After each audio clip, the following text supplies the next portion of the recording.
Hello, everybody. Hello, hello, hello. Oops. Hope I'm not screaming. Hope the volume's okay here. Danny Shay on a beautiful Wednesday. Hope everybody's doing good. I got my Death Valley t-shirt on. There were some people that were saying it was 131 degrees down there. Why would you go there? Just so you can have a picture of 131? I could do that with AI. Speaking of AI, how do you like the front picture? That was cool. Thank you, KD. All right. Thank you all for being here. Thank you for liking and subscribing. Appreciate you all here. This is going to be kind of political, non-political. Somebody asked me, they go, Galactic Shaman, what? And this guy was and is an ET guy. I mean, he believes in ETs. And so I was kind of taken back. I go, you don't know what a galactic shaman is? And then I thought about it and I go, I don't even know what it is. Well, I do. I do.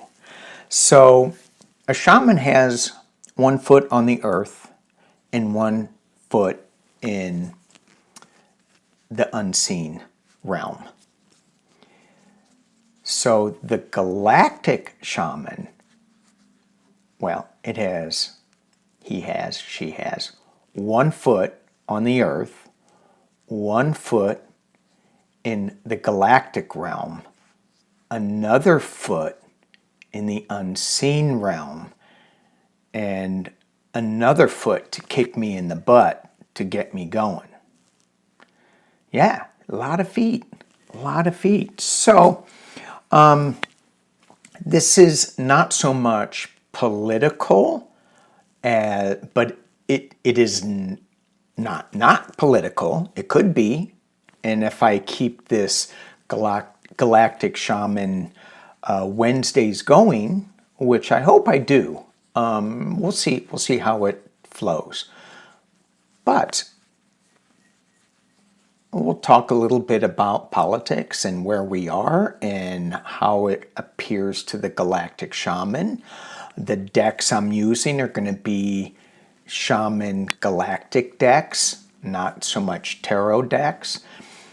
And we got a big event coming up that we have to prepare for. But before we do, let's talk politics. Jasmine Crockett.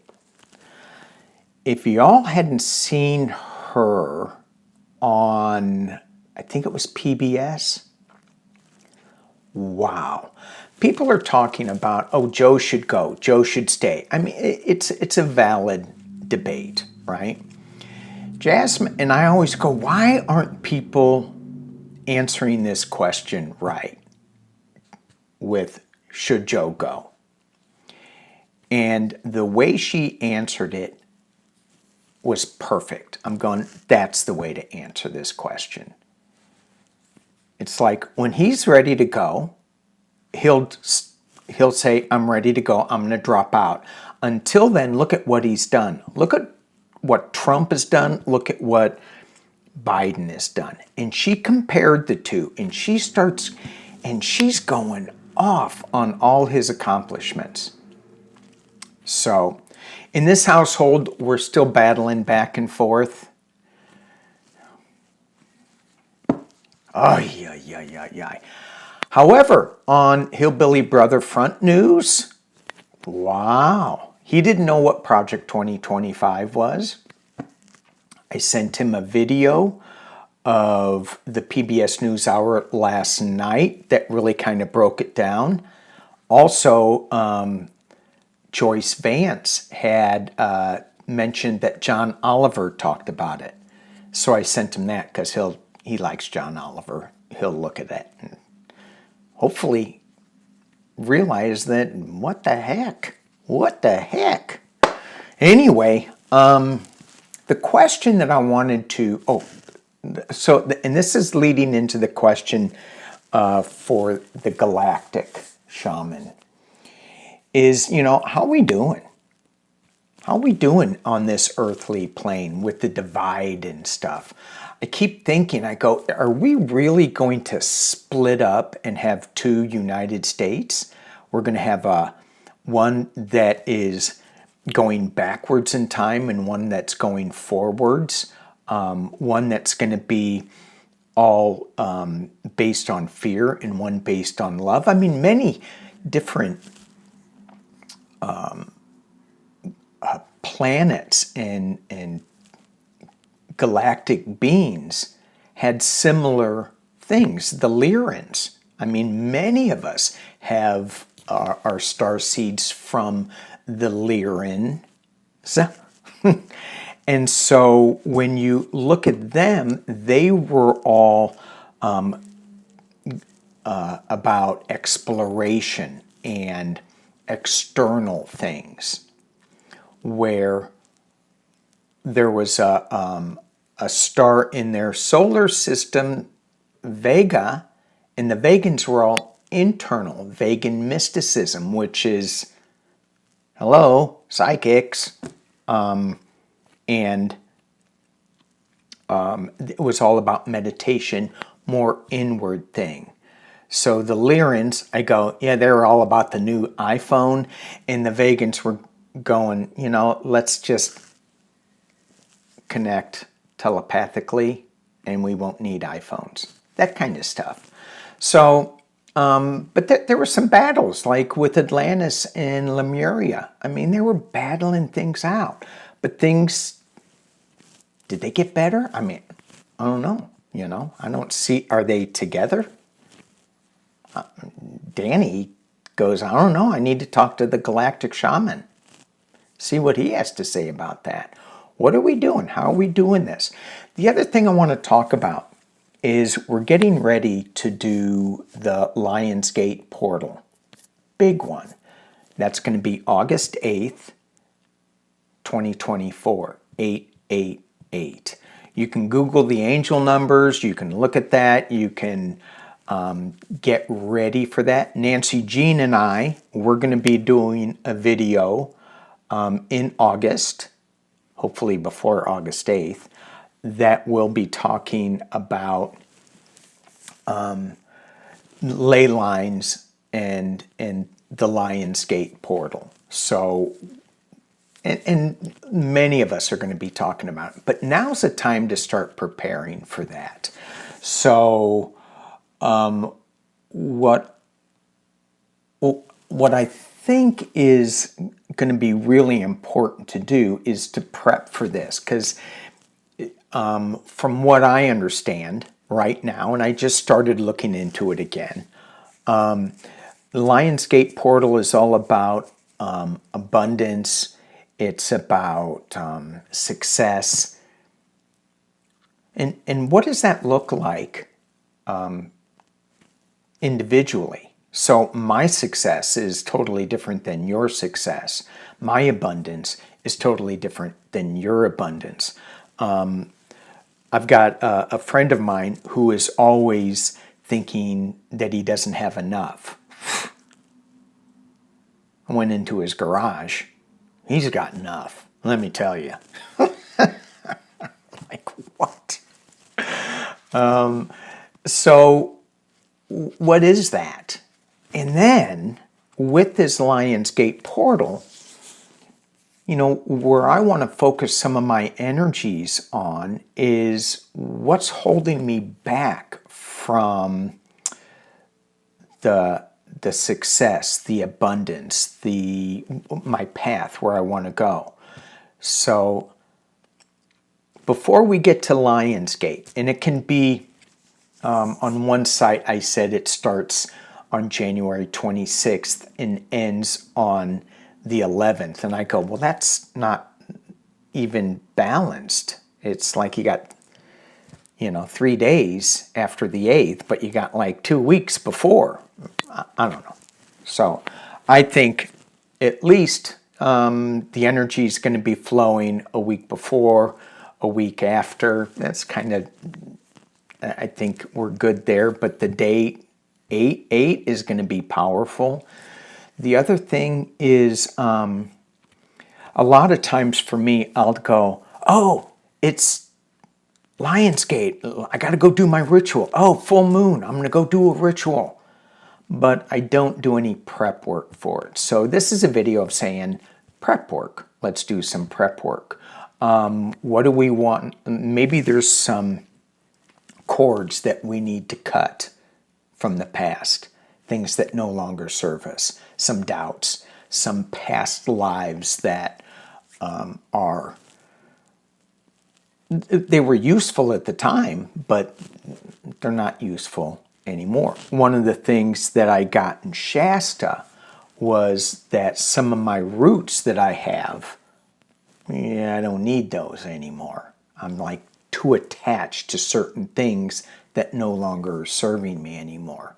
And so there's energetic cutting that you can do, cleansing with sage and being grateful that you had it, and then use one of those galactic feet, kick it out of there, get out.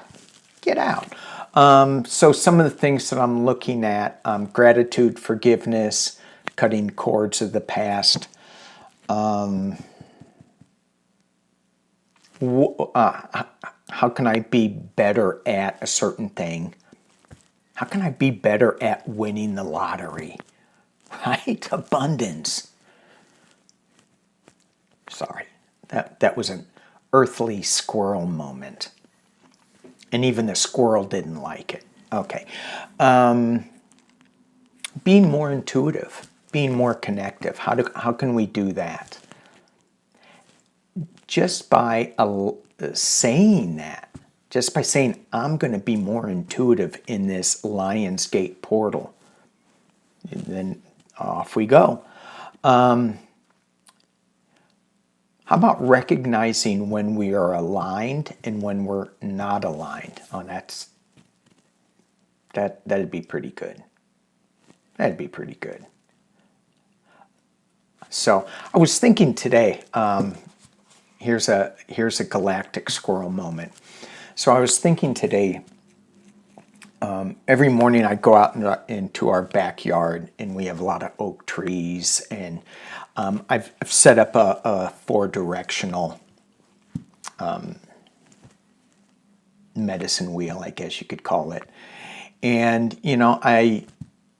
I talk to the 4 directions. And I talk to my guides, my angels, my helping spirits, my departed loved ones.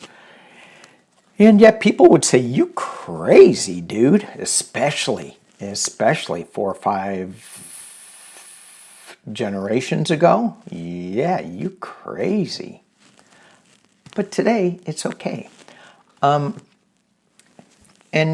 I felt my mom's energy alongside of one of my Native American guides.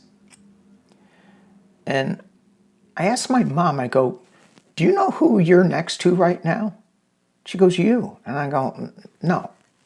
In spirit world, do you know who you're right next to in my awareness and my vision? And she goes, oh, now I do. And it was just a tweak to go, yeah, now I do. I wasn't focused on it, but now I am. And I'm thinking about that. What we focus on, sometimes we make it so hard, but in spirit world, it's so easy. And we're all interconnected. What do we want to focus on? All right, let's go into, let's look at, I do have something written down here. What does the Galactic Shaman have to say about the change in this world? Are we becoming more aligned, or are we becoming more separate? Sometimes it feels like we're becoming more and more separate, but there are certain species that had this same problem, yet they overcame it. Are we there to overcome it? What is the energies that are that we're dealing with? We know what the energies are. It's it's this push and pull. It's this fear-based, you're going to take something away from me, versus this abundance, love base. There's room for all of us. There's room for everything. You can't take anything away from me. Okay, so the decks I'm going to be using, Shaman's Dream, Contact Cards, Shamanic Healing, and of course my Galactic Heritage deck. Haven't used that in a while. So as I'm shuffling, and the question is, how are we doing? Where are we going? What's going on with us as a species? And a lot of times in the U.S., we focus on the U.S., but the species, the whole, I mean, you think about what's going on, it's just like, oh, yeah. It's just too much to even think about. But the Galactic Shaman can. So, as I was shuffling this card flew out. The Vanishing Mirror, Ego Sublimation. And as this is all letting fear go, looking at the possibilities, jumping into the possibilities. And the thing that caught my eye with this is the number 58. Fives are battling conflict a little bit, and eights are abundance, and we're talking about Lionsgate. So what are we fighting in? What are we holding back in for this Lionsgate portal? That's something that maybe we should take a look at. What are we holding on to too much? So, okay, let's, I'm going to pull one more on this Vanishing Mirror Shaman's Dream card, because this one just flew out. So, Shaman's Dream, what's the dream? And I think I keep going back to the Vanishing Mirror. Let go of what we think is the right thing to do, is the proper way. Listen to a galactic shaman with 4 feet. Go, that's okay. You can have 4 feet. Instead of going, oh my gosh, I could never pay attention to somebody with 4 feet. What else? Anything else? 58. It's the same thing. The unmarked trail. Revelation. We don't know where we're going. Our compass is just spinning and spinning and spinning. I'm okay, squirrel. I remember being on a boat in Catalina Island off the coast of California. And there is connections of Catalina to Mount Shasta, Lemuria. And there's a certain part of the island where the compass would just spin. GPS wouldn't work. It was, oh my gosh, this could be bad if it got really, really foggy, which it does a lot there. It's an island. And that's kind of where we are. So if in that situation, if a big fog comes, then either you drop anchor, depending on where you are, so that you're not going to run into anything, or you really slow up. Really slow up. Okay. Unmarked trail. Sometimes we just need to wait till we can get our bearings back. All right. Let's talk about the healing deck, the healing card of this. Ooh, omens. Omens. Is this omens? Is this like synchronicities? That's kind of what I'm getting with this.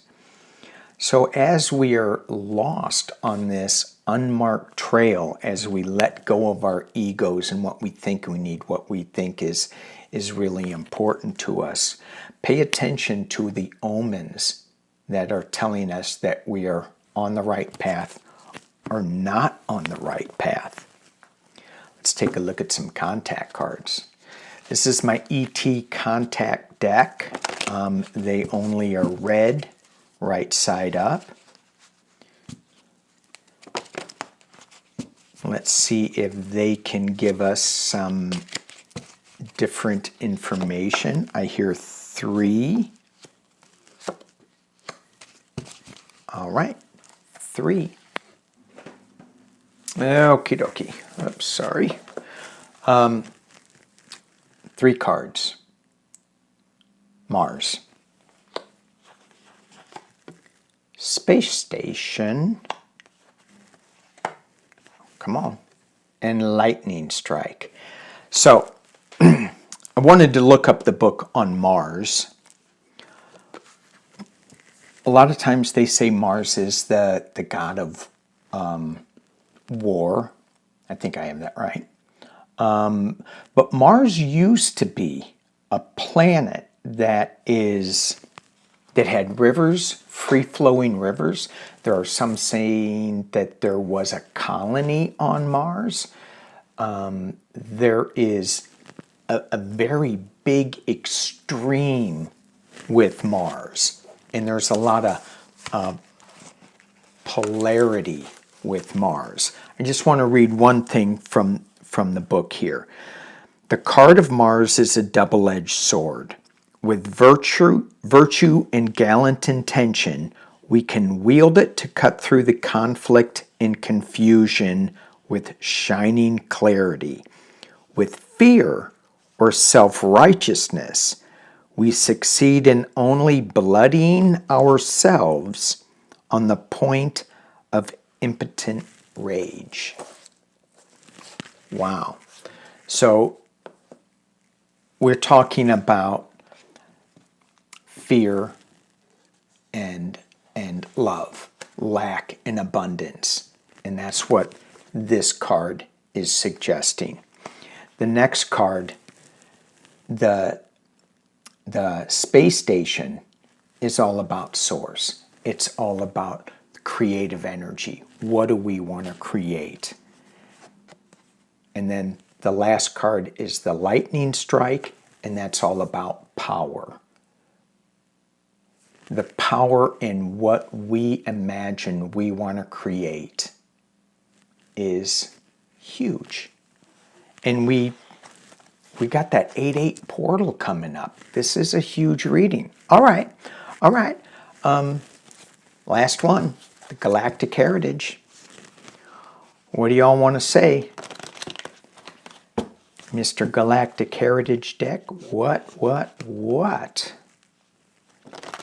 is there for you to say? 3 cards. Okay.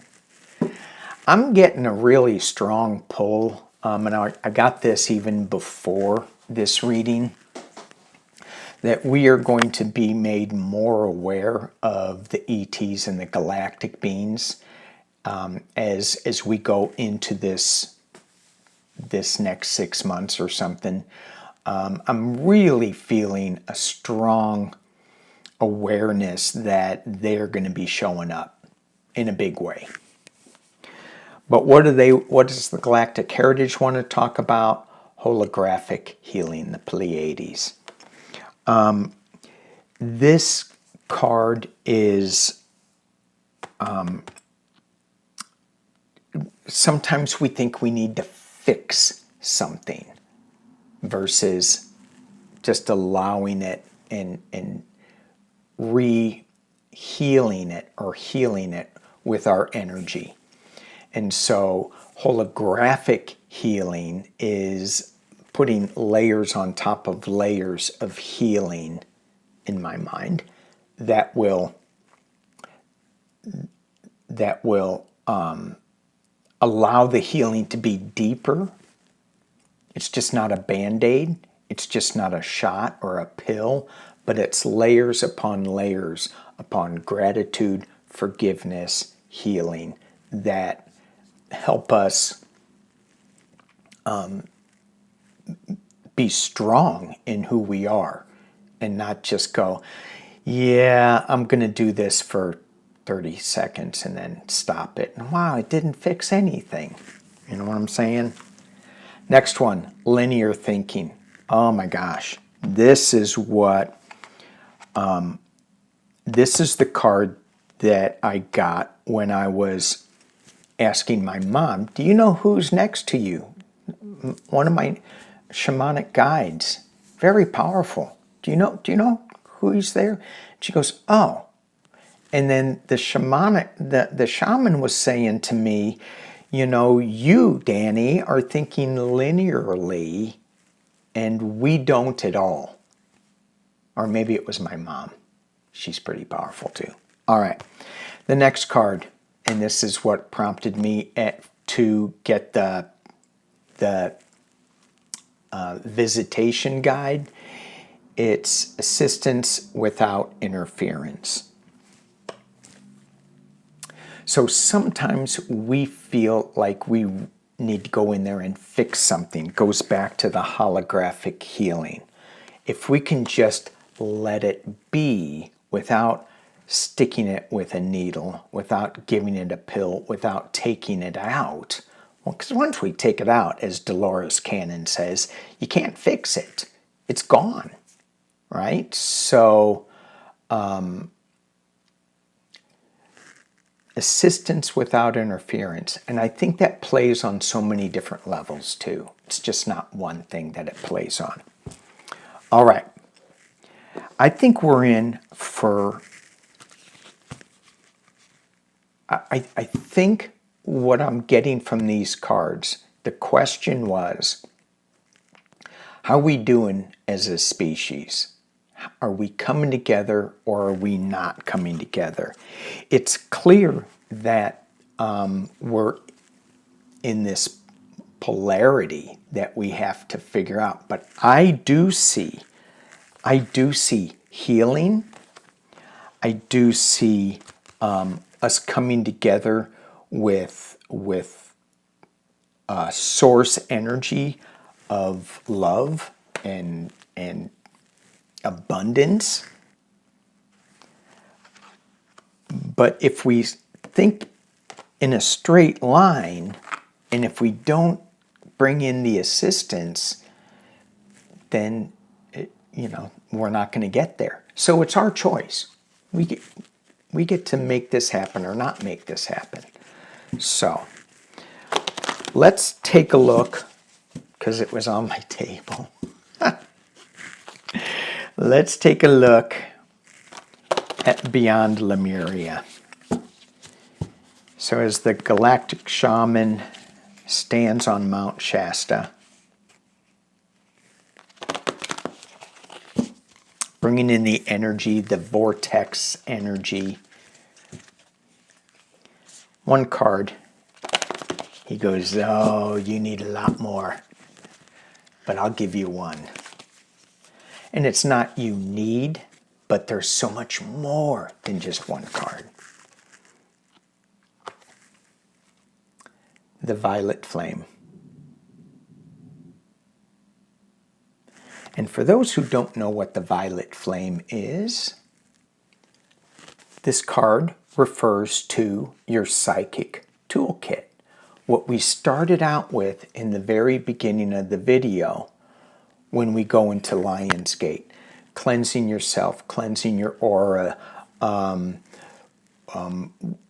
thinking of what you want to cut through, bring in, the linear thinking of things. Yeah, it's cool. I'll take it. I'll buy that for $1. Thank you guys for watching.